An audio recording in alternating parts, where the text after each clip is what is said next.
नमस्कार दोस्तों, target with PS Parihar channel में आपका स्वागत है। सुबह की इस वीडियो में ऐसी खबरें होती हैं जो विभिन्न समाचार पत्रों पर छाई हुई होती हैं और विद्यार्थियों के लिए आवश्यक होती हैं। तो आइए शुरू करते हैं और देखते हैं कि आज की ऐसी प्रमुख खबरें कौन कौन सी हैं। दोस्तों, आगे बढ़ने से पहले आप लोग वीडियो को लाइक कर दीजिए, सब्सक्राइब कर लीजिए जिन्होंने सब्सक्राइब ना किया हो, क्योंकि वीडियो जैसे ही आगे बढ़ेगा आप लोग खो जाएंगे और भूल जाएंगे। तो दोस्तों, पहली खबर है केंद्रीय बलों के लिए कांस्टेबल जीडी परीक्षा मार्च तक। एसएससी जीडी की जो परीक्षा होती है अर्धसैनिक बलों के लिए, उसकी जो परीक्षा की डेट है उसके बारे में सूचना छपी हुई है। लिखा है कर्मचारी चयन आयोग एसएससी की ओर से मार्च के बाद से ठप पड़ी भर्ती परीक्षा का कार्यक्रम घोषित होने के साथ परीक्षार्थियों में उम्मीद जगी है कि एसएससी की बड़ी परीक्षाओं में से एक केंद्रीय बलों के लिए कांस्टेबल जीडी की परीक्षा मार्च तक होने की संभावना है। सूत्रों ने बताया कि आयोग केंद्रीय बलों के लिए सिपाही भर्ती परीक्षा 2019 आम चुनाव के पहले कराए जाने की योजना है। तो चूंकि चुनाव के पहले कराए जाने की योजना है, इसलिए ये परीक्षा आपकी मार्च तक संभावित है। और एक परीक्षा और जिसके भी हाल ही में आवेदन लिए गए थे, जूनियर ट्रांसलेटर हिंदी प्राध्यापक, इसकी जो परीक्षा है ये 13 जनवरी 2019 को कराने की घोषणा की गई है। आयोग की ओर से stenographer grade C grade D परीक्षा ये 5 फरवरी से 7 फरवरी 2019 के बीच में होगी। तो ये एसएससी की जो परीक्षाएं होनी है उनका कैलेंडर है। जिनकी जो परीक्षाएं हों वो अपनी इसी हिसाब से तैयारी करता रहे। इसके बाद दोस्तों बहुत सारी खबरें हैं आज, जिसके बारे में मैंने कल ही आप लोगों को बता दिया था। यूपीटीटी में जो प्रश्न पत्र को लेकर के जो कोर्ट केस किया गया था, उसके ऑर्डर की प्रतिलिपि और उसमें क्या लिखा हुआ है इसके बारे में सूचना, हालांकि जो फाइनल सुनवाई है वो आज होगी। और इसमें लिखा हुआ है कि उर्दू के एक प्रश्न के अंक सभी को देने का आदेश, और संस्कृत भाषा का जो प्रश्न था उसमें प्रश्न संख्या 75 और 66 इन प्रश्नों पर विशेषज्ञों की राय लेने के लिए कहा गया था, लेकिन वो अभी तक कोर्ट को नहीं मिली। इसके लिए कोर्ट ने फटकार भी लगाई थी कल।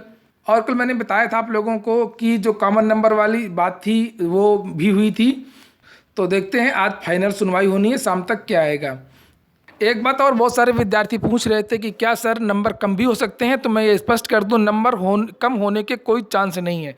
नंबर बढ़ने के चांस हैं सभी विद्यार्थियों के, चाहे 1 नंबर बढ़े या 2 नंबर बढ़े या 3 नंबर बढ़े। तो इसके बाद में बीटीसी अभ्यर्थियों की खबरें हैं। जो विद्यार्थी फेल हो गए हैं अपनी अंतिम परीक्षा में, बीटीसी 2015 बैच के अभ्यर्थी हैं। आप लोगों ने देखा होगा, सूचना आई थी, लगभग 70,000 अभ्यर्थी थे, उसमें से 25,000 अभ्यर्थी फेल हो गए हैं। चौथे सेमेस्टर की परीक्षा में हुई थी। उन विद्यार्थियों ने कल लखनऊ के निशातगंज में धरना दिया था, घेराव किया था, और यहाँ से कोई ठोस आश्वासन नहीं मिला। और अंत में पुलिस ने हल्का बल प्रयोग किया और उन विद्यार्थियों को खदेड़ा गया। और फिर बुधवार से वे इको गार्डन में अनिश्चितकालीन भूख हड़ताल करेंगे। विद्यार्थियों का ये आरोप है कि ये जो कापियों का जो मूल्यांकन हुआ था वो अनट्रेंड टीचरों के द्वारा करवाया गया था। बहुत ही लापरवाही से इन विद्यार्थियों की जो कापियों का मूल्यांकन हुआ है। इसके बाद में जो अगली खबर है, वीडियो ग्राम पंचायत अधिकारी ग्राम विकास अधिकारी पर्यवेक्षक की जो परीक्षा 22 और 23 तारीख को होने जा रही है, उसको लेकर के दिशा निर्देश दिए गए हैं कि इसमें काफ़ी सुरक्षा व्यवस्था की जाएगी। और ख़ास तौर से इसमें डिवाइस को लेकर के लिखा हुआ है कि परीक्षार्थियों की 2 बार तलाशी होगी। यहाँ पर लिखा हुआ है कि अभ्यर्थियों को 2 स्तरीय जांच होगी।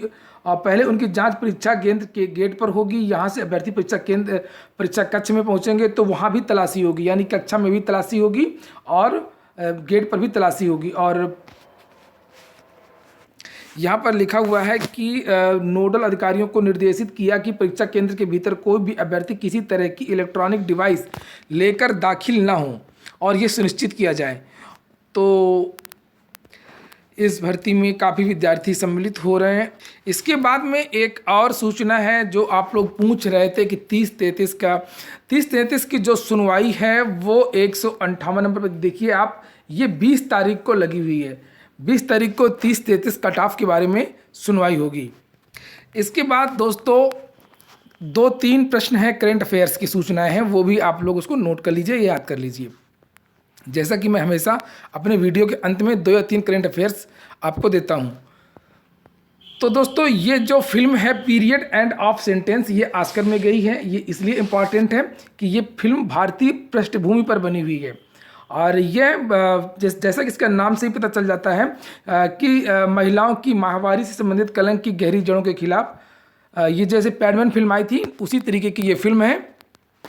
और विदेशी भाषा की फिल्म श्रेणी के लिए जो भारत की ओर से जो प्रविष्टि थी विलेज रॉक स्टार, वो ऑस्कर से बाहर हो गई है। और पीरियड एंड ऑफ सेंटेंस ये ऑस्कर में गई है, लेकिन इसकी जो पृष्ठभूमि है वो भारत की है, इसलिए ये महत्वपूर्ण है। इसके बाद में कर्नाटक में एक कैगा परमाणु संयंत्र है, उसने विश्व रिकॉर्ड बनाया है पूरी दुनिया के सामने, क्योंकि वह अब यह पहला संयंत्र हो गया है जो लगातार 940 दिनों तक संचालित रहा और अभी भी ये चल रहा है 940 दिनों तक। 220 मेगावाट इकाई का यह जो परमाणु संयंत्र है इसने विश्व रिकॉर्ड बनाया है और यह भारत का है, कर्नाटक का है, इसलिए यह बहुत ही महत्वपूर्ण है कि कौन सा परमाणु संयंत्र, किस देश के परमाणु संयंत्र ने विश्व रिकॉर्ड बनाया, इसलिए आप लोग इसको भी नोट कर लीजिए। और अभी हाल ही में मंत्रिमंडल ने 2 एम्स बनाने को मंजूरी दी है, एक तमिलनाडु के मदुरै में और दूसरा तेलंगाना के बीबी नगर में। प्रश्न इस तरीके से पूछे जा सकते हैं कि हाल ही में मंत्रिमंडल ने किस प्रदेश में एम्स खोलने की मंजूरी दी है, तो आप लोग इसको नोट कर लीजिए। एक और महत्वपूर्ण करंट अफेयर्स है कि अब तक सबसे दूरस्थ वस्तु खोजी गई है, धरती से सबसे दूर की जो वस्तु है वो उसकी खोज हुई है और उसका जो नाम है 2018 VG18। तो इसको भी आप लोग नोट कर लीजिए।